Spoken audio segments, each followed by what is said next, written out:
मैंने खुद से एक सवाल पूछा, अगर दुनिया खत्म होने से पहले तुम्हारे सामने सिर्फ 3 ऑप्शंस रखे जाएं, तो तुम क्या चुनोगे? पहला, अनलिमिटेड फूड और ड्रिंक्स। दूसरा, एक गोल्डन डेजर्ट ईगल जिसके साथ अनलिमिटेड मैगजीन हो। तीसरा, हेयर जेल की एक बोतल जिसे लगाते ही तुम दुनिया के सबसे स्मार्ट इंसान लगने लगो। मुझे पहले से पता था कि ठीक 3 घंटे बाद एक्सट्रीम कोल्ड अपोकलिप्स आने वाला है। इंसानों के जीने की कंडीशंस लगातार खराब होती जाएंगी, ज़ॉम्बी वायरस भी जल्द ही फैलने वाला है और दुनिया का पूरा ऑर्डर और रूल्स धीरे धीरे टूटने लगेंगे। अपोकलिप्स में सबसे बड़ी प्रॉब्लम हमेशा फूड शॉर्टेज होती है, इसलिए मैंने बिना एक पल गंवाए पहला ऑप्शन चुन लिया। Selection successful. होस्ट को अनलिमिटेड फूड एबिलिटी मिल चुकी है। मेरे दिल की धड़कन तेज हो गई। मैंने मन ही मन कहा, मुझे थोड़ा आइस वाली एक कोक चाहिए, बहुत प्यास लगी है। अगले ही पल एक बर्फ जैसी ठंडी कोक मेरे हाथ में आ गई। मैं एक्साइटमेंट रोक ही नहीं पाया। ये सच में काम कर रहा है। कमाल हो गया, अपोकलिप्स आने ही वाला है। अब सर्वाइवल के रूल्स भी बदलने वाले हैं। वो मुश्किल जिंदगी अब मुझे नहीं जीनी पड़ेगी। अब जीने का तरीका बदलने का समय आ गया है। आज से मैं बीफ नहीं खाऊंगा। सिस्टम, मुझे 10 बीफ स्क्यूअर्स दे दो। मैं आराम से बीफ स्क्यूअर्स खा ही रहा था कि तभी मेरी गर्लफ्रेंड का मैसेज आया। मेरा post graduate entrance exam clear हो गया है। अब कुछ बातें साफ कर देनी चाहिए। चलो ब्रेकअप कर लेते हैं। तुम्हें समझना चाहिए कि अब हम दोनों एक ही दुनिया के लोग नहीं रहे। तुम सिर्फ 3,000 रुपए महीने की सैलरी वाले एक वर्कर हो और मैं अब पोस्ट ग्रेजुएट बन चुकी हूँ। मेरा फ्यूचर बहुत बेहतर होगा। मुझे पता है कि मैं तुम्हारे साथ थोड़ा क्रूअल हो रही हूँ। पिछले कुछ सालों तक मेरी पढ़ाई का पूरा खर्च तुमने उठाया, लेकिन मैंने भी अपनी जिंदगी के कई साल दिए हैं।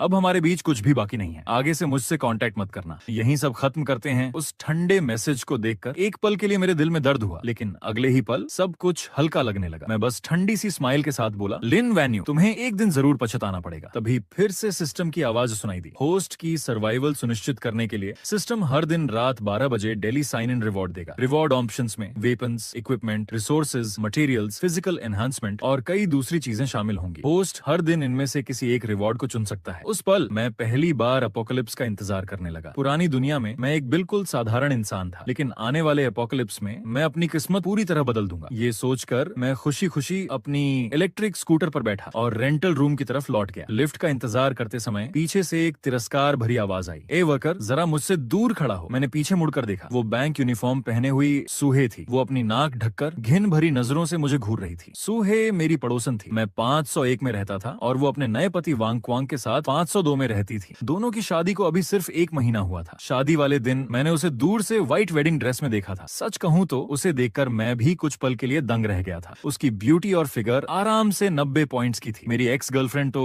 उसके सामने कहीं भी नहीं टिकती थी। वो ऐसी खूबसूरत औरत थी जिसे देखकर आदमी मजाक में रोमांस ऑफ द 3 किंगडम खोलकर काओ काओ वाले चैप्टर ढूंढने लगे। उसे देखते ही मेरे होंठों पर एक रहस्यमयी स्माइल आ गई। सुहे ने भौहें सिकोड़ ली। वो चिढ़कर बोली, एक बार और घूराना तो आंखें निकाल दूंगी। पूरा दिन ऑफिस में काम करके वैसे ही थक गई हूँ, ऊपर से तुम्हारे जैसे लोअर क्लास इंसान की बदबू भी झेलनी पड़ रही है। सच में बदकिस्मती है। उसका पति वांग छांग एक कंपनी एग्जीक्यूटिव था। दोनों खुद को सोसाइटी का एलीट समझते थे और दिल से मेरे जैसे मेहनत मजदूरी करने वालों को नीचा समझते थे। तभी लिफ्ट आ गई। मैं अंदर चला गया। सुहे ने साफ तौर पर अगली लिफ्ट का इंतजार करने का फैसला किया, लेकिन लिफ्ट का दरवाजा बंद होने से ठीक पहले मैंने उसकी तरफ देखकर ठंडी आवाज में कहा, अगर रात को भूख लगे तो मेरे पास आ जाना। दरवाजा बंद होते ही सुहे का पूरा शरीर कांप गया। अगले ही पल वो गुस्से से फट पड़ी। तुम खुद को समझते क्या हो? क्या सिर्फ खाने के लिए मैं तुम्हारे पास आऊंगी? पागल हो गए हो क्या? घर पहुंचते ही मैंने वार्डरोब खोल दी। एक्सट्रीम कोल्ड अपोकैलिप्स आने वाला था। सबसे पहले मुझे डाउन जैकेट, ब्लैंकेट और बाकी गर्म कपड़े निकालने थे। तभी दरवाजे पर जोर जोर से दस्तक होने लगी। बाहर से सूही चिल्ला रही थी, ए वर्कर, अभी बाहर निकल। जो अभी कहा था उसका मतलब साफ साफ बता। अंदर छिपकर मत बैठ। मुझे पता है तुम घर पर ही हो। इतने में उसका पति वांग क्वांग भी बाहर निकल आया। उसने पूछा, शाओ, हे, क्या हुआ? तुम उस वर्कर के दरवाजे पर क्यों खड़ी हो? सूहे गुस्से में बोली, सुनो, इस वर्कर ने अभी मुझे छेड़ा है। मैं इसे इस बिल्डिंग में रहने नहीं दूंगी। वांग छांग भी गुस्से में बोला, इस लड़के की इतनी हिम्मत? चाओ हे, चिंता मत करो, मैं अभी इसे। लेकिन उसकी बात पूरी भी नहीं हुई थी कि उसने मेरी बर्फ जैसी ठंडी नजरें देख ली। उसका सारा रौब उसी पल आधा रह गया। दिखने में वो दुबला पतला था, जबकि मैं सालों से फिजिकल वर्क करता आया था। मेरा शरीर उससे कहीं ज्यादा मजबूत था। अगर सच में फाइट होती तो रिजल्ट पहले से तय था। वांग छांग ने तुरंत अपना रवैया बदल लिया। वो मुस्कुराकर बोला, अरे काम से लौट आए, पूरा दिन काम किया होगा, जल्दी आराम कर लो। सू हे हैरान रह गई, भाग क्यों रहे हो? अभी इसका रवैया नहीं देखा क्या? तुम इससे डर गए? वांग छांग तुरंत बोला, तुम गलत समझ रही हो, मैं डर नहीं रहा।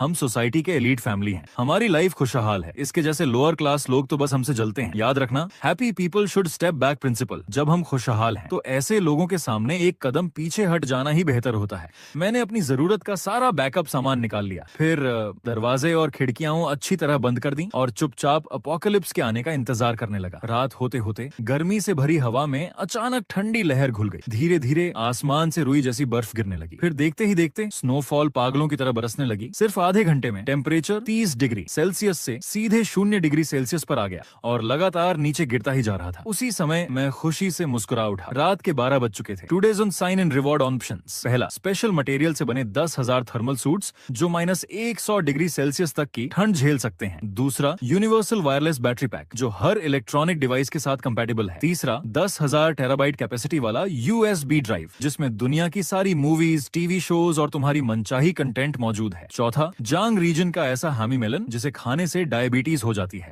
मैंने कुछ देर सोचा और पहला ऑप्शन चुन लिया। टेम्परेचर बहुत तेजी से गिर रहा था। इस समय सबसे जरूरी चीज वार्म क्लोथ्स ही थे। फिर मैं खुद ही हंस पड़ा। वैसे क्या सिस्टम मजाक कर रहा है? लगातार 2 दिन से आखिरी ऑप्शन इतना अजीब क्यों होता है? सिलेक्शन करते ही मेरे हाथ में एक ब्लैक थर्मल सूट आ गया। उसका फैब्रिक बहुत अलग था। उसमें कॉटन जैसी कंफर्ट भी थी और कश्मीरी जैसी सॉफ्टनेस भी। उसे पहनते ही मेरी आंखें चमक उठी। ये सूट सिर्फ ठंड से बचाता ही नहीं था बल्कि खुद हीट भी जनरेट करता था। यहाँ तक कि चेहरा, हाथ और पैर भी बिल्कुल ठंडे नहीं लग रहे थे। पूरा शरीर ऐसा महसूस कर रहा था जैसे बाहर स्प्रिंग सीजन चल रहा। अब फूड और वार्मथ दोनों प्रॉब्लम्स पूरी तरह सॉल्व हो चुकी थी। मैं आराम से विंडो के पास बैठ गया। बाहर गिरती बर्फ पूरे शहर को चांदी जैसी सफेद चादर में बदल चुकी थी। अचानक नीचे से एक दर्दनाक चीख सुनाई दी। मैं तुरंत विंडो के पास गया, लेकिन जो देखा उसे देखकर मैं दंग रह गया। एक युवक के चेहरे पर गहरी दरार पड़ चुकी थी। उसके शरीर की जितनी भी स्किन बाहर दिखाई दे रही थी, सब पर वैसी ही दरारें फैल चुकी थीं। आसपास के लोग घबराकर भागने लगे।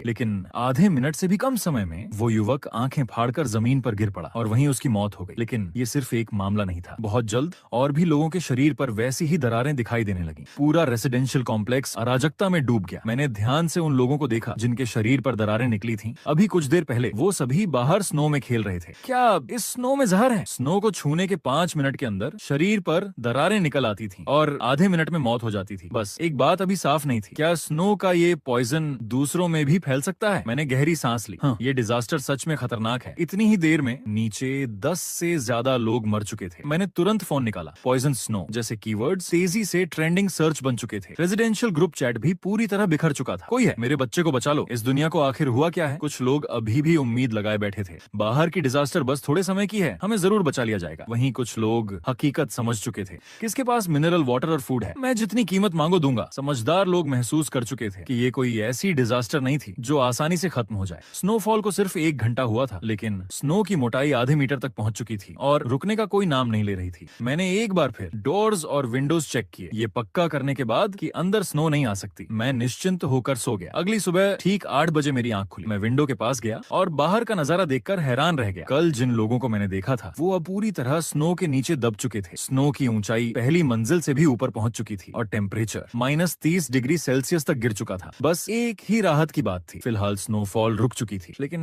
अगली बार कब शुरू होगी कोई नहीं जानता था। मैंने रूम की फैसिलिटीज चेक की। जैसा मैंने पहले ही सोचा था, वाटर, इलेक्ट्रिसिटी और गैस सप्लाई तीनों पूरी तरह बंद हो चुके थे। सिर्फ ये एक्सट्रीम कोल्ड ही काफी डरावनी नहीं थी, अब इलेक्ट्रिसिटी भी चली गई थी। ऐसी कड़ाके की ठंड में लोग सिर्फ अपने डाउन जैकेट के सहारे किसी तरह जिंदा रहने की कोशिश कर सकते थे। लेकिन कितने लोग इतनी ठंड सह पाएंगे? शायद आज ही काफी लोग ठंड से मर जाएंगे। लेकिन मुझे बिल्कुल भी घबराहट नहीं थी। मैं आराम से घर के अंदर हॉट पॉट खा रहा था, साथ में गर्म चाय पीते हुए रेजिडेंशियल ग्रुप के मैसेजेस भी देख रहा था। पूरी रात की तकलीफ झेलने के बाद ग्रुप पहले से काफी शांत हो चुका था। पता नहीं लोग स्नो पॉइजन का शिकार हो गए थे या किसी और वजह से अब वहां सिर्फ इक्का दुक्का हेल्प मैसेजेस ही दिखाई दे रहे थे, लेकिन उन्हें रिप्लाई करने वाला कोई नहीं था। पूरा दिन मैं घर से बाहर नहीं निकला। रात के ठीक 12 बजे फिर से डेली साइन इन का समय आ गया। Today's sign in reward options. पहला, एक गोल्डन डेजर्ट ईगल जिसके साथ अनलिमिटेड मैगजीन। दूसरा, स्ट्रेंथ लेवल में 5 लेवल्स का अपग्रेड। तीसरा, अपोकलिप्स स्लेड जो बर्फ पर बिना किसी रुकावट के आसानी से चल सकती है। चौथा, ऐसी कार्बोनेटेड ड्रिंक की एक कैन जिसे पीते ही इंसान को लगातार हिचकियां आती रहे। चौथा ऑप्शन आज भी उतना ही अजीब था। सच कहूं तो मेरा मन गोल्डन डेजर्ट ईगल लेने का था, लेकिन आखिर में मैंने दूसरा ऑप्शन चुन लिया। इस बार के रिवॉर्ड्स देखकर मुझे एक बात समझ आ गई, लगता है रिवॉर्ड्स दोबारा भी आ सकते हैं, तो फिर जल्दी करने की जरूरत नहीं थी। अगली बार डेजर्ट ईगल फिर दिखाई देगी, तब उसे चुन लूंगा। हाँ, ये स्ट्रेंथ अपग्रेड वाला रिवॉर्ड काफी साईफाई जैसा लग रहा था। Selection successful. अचानक मेरे पूरे शरीर में एक जबरदस्त ताकत दौड़ गई। मैंने सामने रखी सॉलिड वुड डाइनिंग टेबल पर जोर से मुक्का मारा। धड़ाम, टेबल का कोना उसी पल चकनाचूर हो गया। मैं बेहद संतुष्ट था। स्ट्रेंथ बढ़ने का असर सिर्फ ताकत पर नहीं बल्कि पूरे शरीर पर पड़ा था। इतनी जोर से मुक्का मारने के बाद भी मेरे हाथ में जरा भी दर्द नहीं हुआ। इसके बाद और 3 दिन बीत गए, मैं अब भी घर से बाहर नहीं निकला। बाहर कभी स्नोफॉल होती तो कभी रुक जाती। स्नो इतनी बढ़ चुकी थी कि लगभग मेरी विंडो तक पहुंच गई थी। आखिरकार जिस रिवॉर्ड का मैं इतने दिनों से इंतजार कर रहा था वो फिर से सामने आ गया। Golden desert